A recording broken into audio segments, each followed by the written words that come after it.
हम सब उस ऐसे कालखंड में हैं, मैं कहूंगा हम लोग एक भाग्यवान लोग हैं। ऐसी भाग्यवान समय में हमें कुछ दायित्व निभाने का अवसर आया है और हमारा सबसे बड़ा भाग्य है कि आज इंडियन एस्पिरेशंस उस ऊंचाई पर हैं जो शायद पिछले 1000 साल में नहीं रहे होंगे।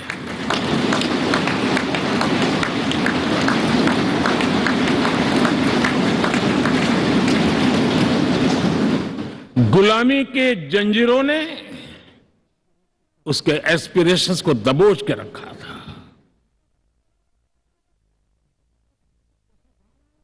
उसकी भावनाओं को तहस नहस कर दिया था। आजाद भारत में अपने सपने संजो रहा था, चुनौतियों से जूझ रहा था, लेकिन मिलकर के आज जहां पहुंचे हैं, अब वहां वो रुकना नहीं चाहता है। वो एस्पिरेशनल सोसाइटी के साथ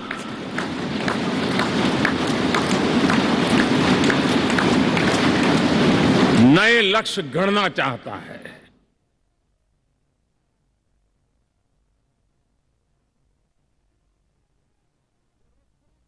जब एस्पिरेशन सोसाइटी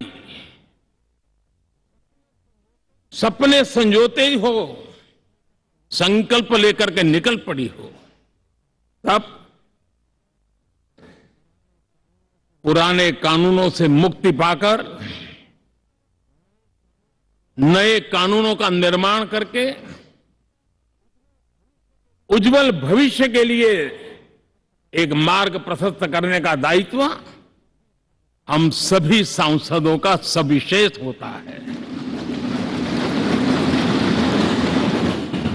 संसद में बनने वाला हर कानून, संसद में होने वाली हर चर्चा, संसद से जाने वाला हर संकेत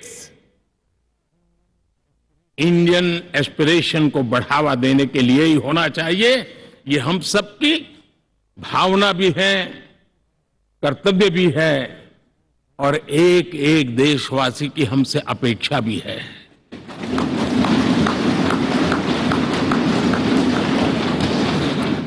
हम जो भी रिफॉर्म करें उसके मूल में इंडियन एस्पिरेशन सबसे सर्वोच्च पद पर होना चाहिए, प्राथमिकता पर होना चाहिए।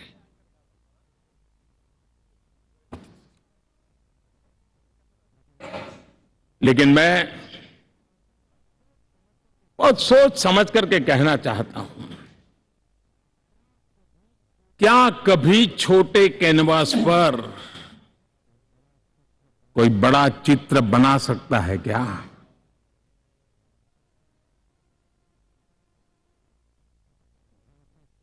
जैसे छोटे कैनवास पर बड़ा चित्र नहीं बन सकता, वैसे हम भी अगर हमारे सोचने के कैनवास को बड़ा नहीं कर सकते तो भव्य भारत का चित्र भी हम नहीं अंकित कर सकते।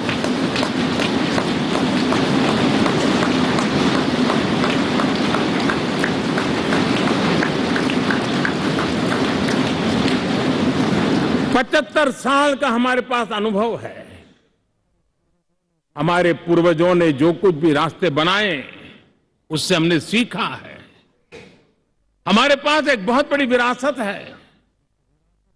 इस विरासत के साथ अगर हमारे सपने, हमारे संकल्प जुड़ जाए, हमारा सोचने का दायरा बदल जाए, हमारा कैनवास बड़ा हो जाए, तो हम भी उस भव्य भारत के चित्र को अंकित कर सकते हैं, उस तस्वीर का खाका खींच सकते हैं, उसमें रंग भरने का काम हम भी कर सकते हैं और आने वाली पीढ़ी को वो भव्य दिव्य मां भारती के हम उनको सुपुर्द कर सकते हैं। दोस्तों,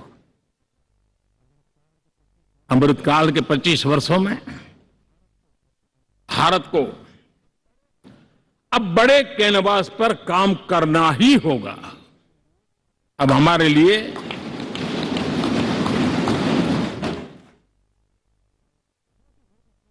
छोटी छोटी चीजों में उलझना वो वक्त चला गया है।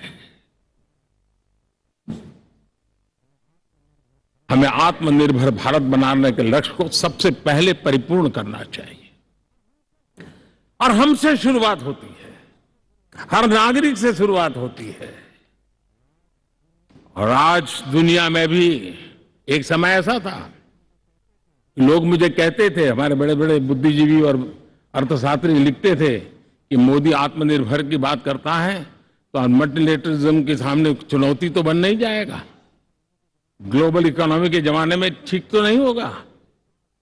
लेकिन 5 साल के भीतर भीतर देखा, दुनिया भारत के आत्मनिर्भर मॉडल की चर्चा करने लग गई है।